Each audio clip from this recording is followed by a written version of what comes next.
Hey guys, my name is Hab and this is the AMX 50B. Happy New Year, by the way. The 50B is one of the few tier 10 autoloaders, and if I'm being honest, it's my favorite one.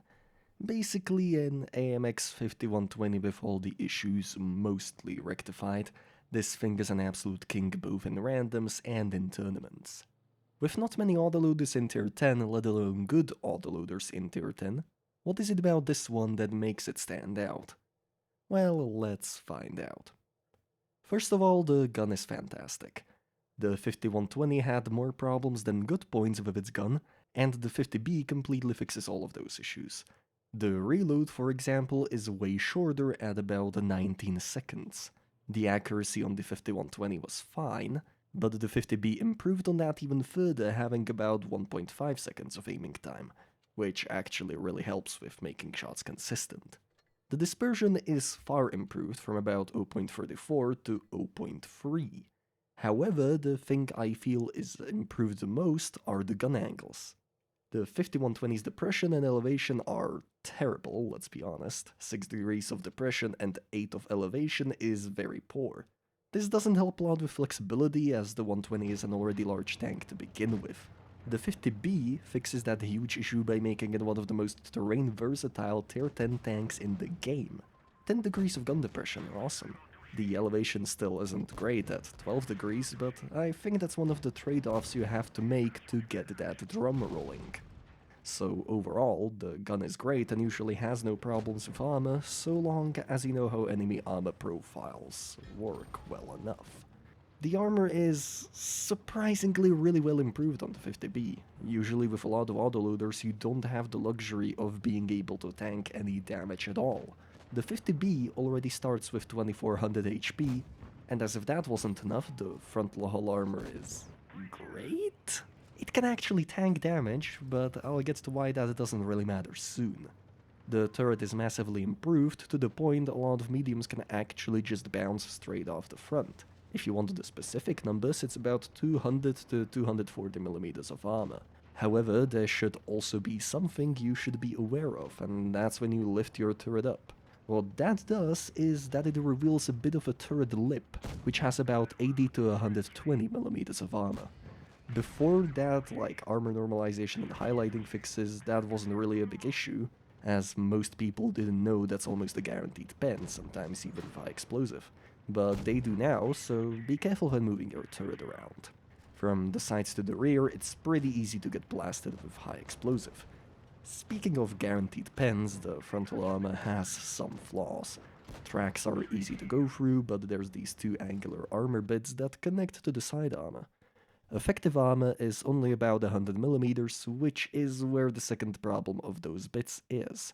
Their actual armor value is only 50 millimeters. Meaning, if you angle the hull, why would you do that? Those are far easier to pen with high explosive than waiting for a side shot that may never come. The side armor itself is pretty bad. 30 millimeters on the sides and rear is HEable by practically everything in tier 10. So you have to be really careful when playing with this tank, as while it may get a lot of trollish bounces from mediums, you can also easily go up in flames. Thankfully, the mobility is also improved by a considerable margin. Traverse numbers are similar, but the effective horsepower gets a pretty big jump to about 16 horsepower per ton.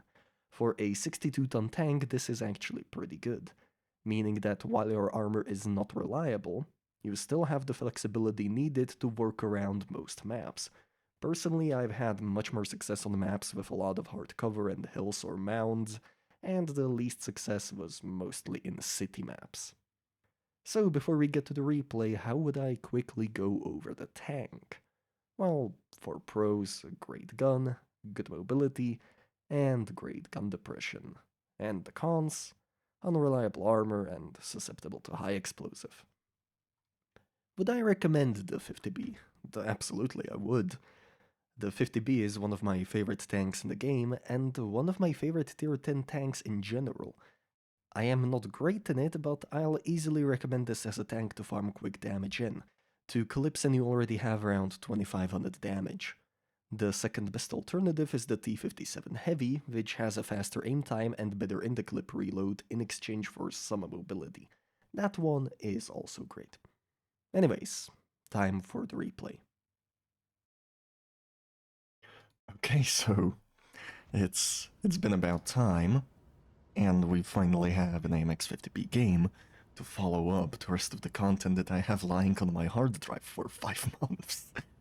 I know that's a little bit embarrassing, but trust me, this replay shows pretty much how I play the 50B, albeit with a couple of mistakes. Now, first of all, since we have a very heavy-centric team, I'm going City on Middleburg, which is a rather controversial choice every now and then. I personally don't really like going City, but unfortunately the enemy team has 5 heavy tanks, so it's kind of worth it. Anyway, here's the grow. And there we go, because of our covering fire that we have from our own allies, we've been able to pretty much nuke the entire health pool of that Girl 15. We have also succeeded in pinning every single one of our shots, and that's one of the points that I really want to make clear with the 50B and most autoloaders in general. You really need proper ammo management. You really need to learn how to do that. Because, let's be real, what's better, bouncing a shot or still pinning a shot with like 20% less damage? I'll let you be the judge of that, but that's another second fully successful clip, and we're already at 2.5k. The 50B is one of those tanks where you can just easily get 3k without even trying, at least if you know where to aim. Now, that's a really silly mistake. I shouldn't have peeked there, because that means I now have literally no hit points.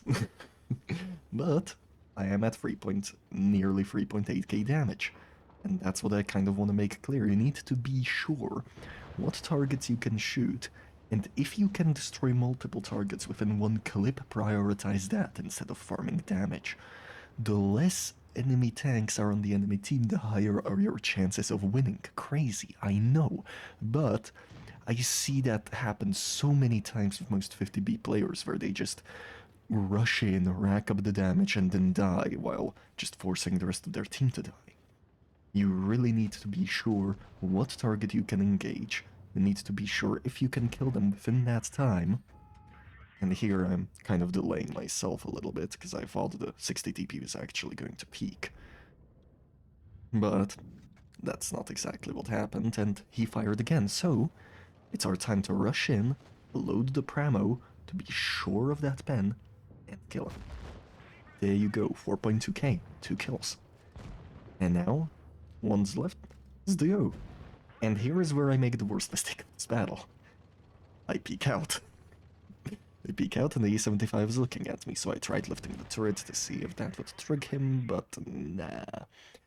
So that's the end of the battle for me, at least.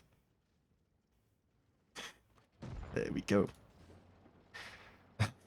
Honestly, the 50B is one of my favorite tanks in tier 10, so I would be really glad if you gave that thing a chance. If you have the T57, you don't really need it, but I feel that the 50B has those advantages that the T57 just doesn't have sometimes. It has that additional mobility that I really enjoy. Going 50 in a tank like this is very fun, and it allows you to relocate very quickly. So, what are the maxims that you should actually, you know, kind of learn from playing the 50B? Well, first of all, ammo management, second of all, target management, and third of all, relocation.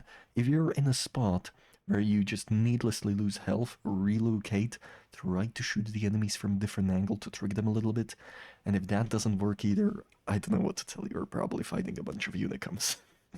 Anyways, that has been it for me.